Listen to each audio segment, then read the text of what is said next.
akan menjelaskan sedikit tentang COVID-19. Artian COVID-19. Infeksi virus corona yang disebut COVID-19 pertama kali ditemukan di kota Wuhan, China pada akhir Desember 2019. Virus ini menular dengan sangat cepat dan menyebar ke hampir semua negara, termasuk di Indonesia, hanya dalam waktu beberapa bulan.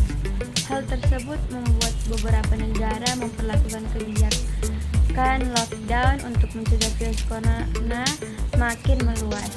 Di Indonesia, pemerintah menerapkan kebijakan memperlukan pembatasan kegiatan masyarakat yaitu PPKM untuk menekan penyebaran virus ini. Coronavirus adalah kumpulan virus yang menginfeksi sistem pernafasan. Pada banyak kasus, virus ini hanya menyebabkan ringan seperti flu, namun virus ini juga bisa menyebabkan infeksi berat seperti infeksi paru-paru, pneumonia. Gejala virus corona COVID-19. Gejala awal infeksi virus corona atau COVID-19 bisa menyerupai gejala flu, yaitu demam, pilek, batuk kering, sakit tenggorokan, dan sakit kepala. Setelah itu, gejala dapat hilang dan sembuh atau malah memberat. Penderita COVID-19 dengan gejala berat bisa mengalami demam tinggi, batuk berdahak, bahkan darah, sesak napas, atau nyeri di dada.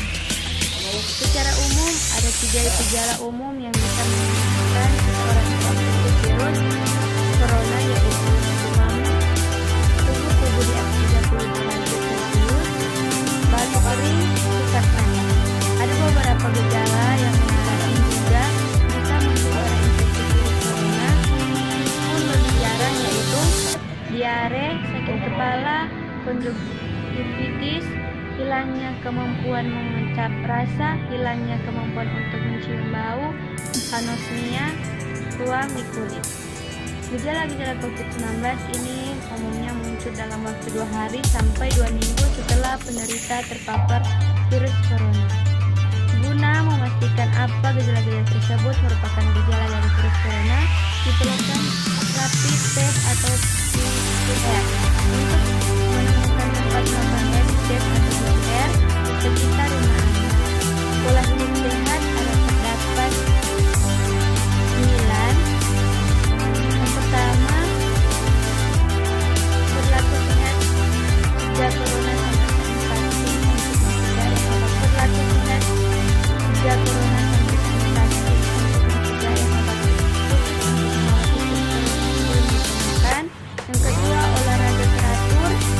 Olahraga teratur dapat menangkal masuknya virus pada tubuh. Yang ketiga, sering cuci tangan. Cuci tangan dengan sabun pada air mengalir menjadi faktor yang sangat penting untuk membunuh virus yang menempel di tangan. Yang keempat, hindari menyentuh wajah. Hindari kebiasaan menyentuh area ketiga wajah, yaitu mata, hidung, dan mulut, karena melalui pintu inilah virus corona masuk dalam tubuh manusia. Kelima, pakai masker.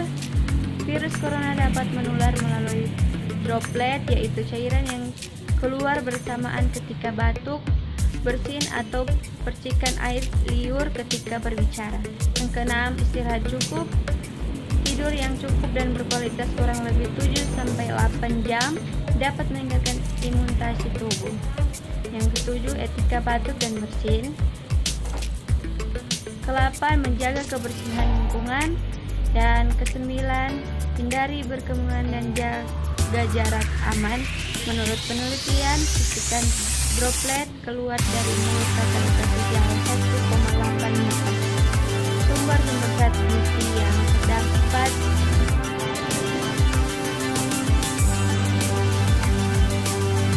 yang pertama, protein sebagai tulang punggung dari mekanisme pertahanan tubuh karena antibodi dan sel yang berfungsi menjadi kekebalan tubuh lainnya terbuat dari protein. Yang kedua, vitamin A sebagai penguat dan pengatur salah satu organ kekebalan tubuh yang paling penting, yaitu kulit, saluran pencernaan, dan paru-paru. C. Vitamin C memiliki kemampuan yang utama dalam menjaga kekebalan tubuh, di mana bisa merangsang pembentukan antibodi yang meningkatkan racun berbahaya sebelum menghancurkannya.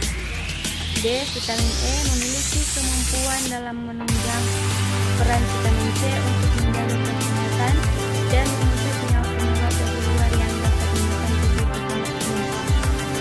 C. Memiliki kemampuan dalam mempercepat penyembuhan luka dan meningkatkan sistem tubuh. Terakhir, probiotik bakteri bermanfaat memiliki kemampuan untuk menjaga agar sistem pencernaan makanan kita tetap sehat. Mematuhi protokol kesehatan tidak cukup jika ingin hidup sehat dan terhindar dari virus. Kita tidak dapat terhindar dari virus jika hanya dengan menjaga kesehatan, melainkan kita juga harus memperhatikan kebersihan lingkungan sekitar. Kita juga harus menjaga daya tahan tubuh, dan misalnya dengan gaya hidup sehat, olahraga juga dengan memperhatikan vitamin yang kita konsumsi. Selamat datang di Universitas Pembangunan Indonesia Manado, yang terletak dekat dengan kawasan bisnis Bahu Mall Manado. Tempatnya di Kelurahan Bahu, lingkungan 3 Manado, sangat strategis di pusat kota Manado. Dibangun di atas lahan seluas 2,5 hektar, Universitas Pembangunan Indonesia Manado berdiri megah dengan ruangan 7 lantai, terdiri dari ruangan kelas, ruangan kantor, perpustakaan, laboratorium komputer, laboratorium keperawatan, pengadilan semu, dan laboratorium bahasa, kantin, serta rooftop di lantai atas.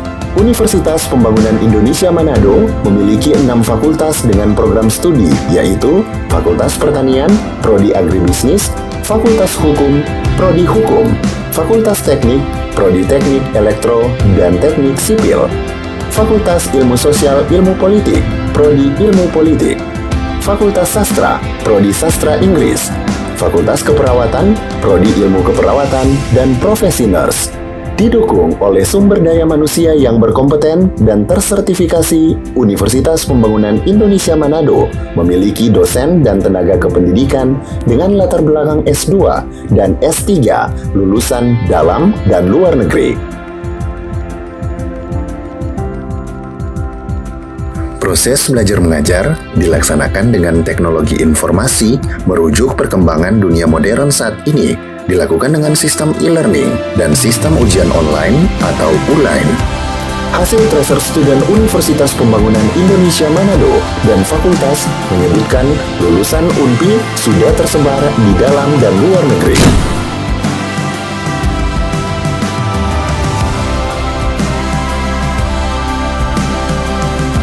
Selamat bergabung putra-putri terbaik bangsa. Kembangkan dirimu, raih cita-citamu setinggi bintang di langit. Kami siap menghasilkan generasi terbaik dan pemimpin di masa depan.